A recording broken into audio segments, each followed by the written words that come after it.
वाडियार, जिसको कर्नाटक के मैसूर सीट से लोकसभा चुनाव में बीजेपी ने उतारा है। लेकिन क्या आपको पता है वाडियार एक ऐसे राजा हैं जिन्होंने 400 साल पुराना जो अपने परिवार पर, उनके परिवार पर जो श्राप था उसको हटा दिया।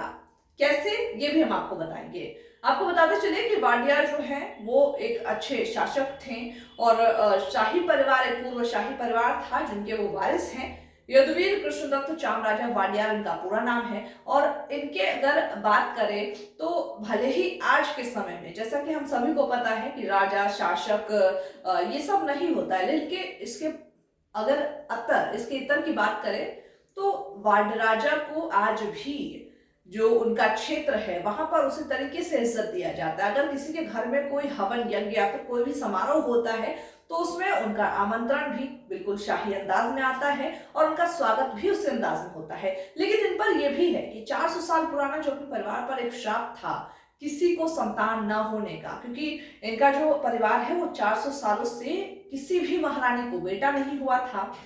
1612 में विजयनगर की तत्कालीन महारानी जो थी अलमेला ने ये श्राप दिया था कि किसी भी महारानी को संतान नहीं होगा, जिसके बाद से उनके परिवार में जितने भी राजा बने वो सब दत्तक पुत्र कहलाए और दत्तक पुत्र वो राजा बने।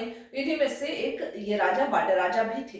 तो लेकिन इनके बाद वाड्यार जो है, इनके लिए एक बेहद दिलचस्प स्टोरी है। 2016 में इन्होंने शादी की, राजकुमारी डूंगरपुर राजघरानी की थी। राजकुमारी ऋषिका से इनकी शादी हुई, जिसके बाद इनकी संतान हुई। और जो इनके अगर जो इनके पूर्वजों ने जो चीजें झेली और इनको जो श्राप मिला था, इनके परिवार को जो श्राप मिला था, तो 400 सालों बाद आप अंदाजा लगा सकते हैं कि 400 सालों बाद इस परिवार को वारिस मिला, इस परिवार में संतान हुआ।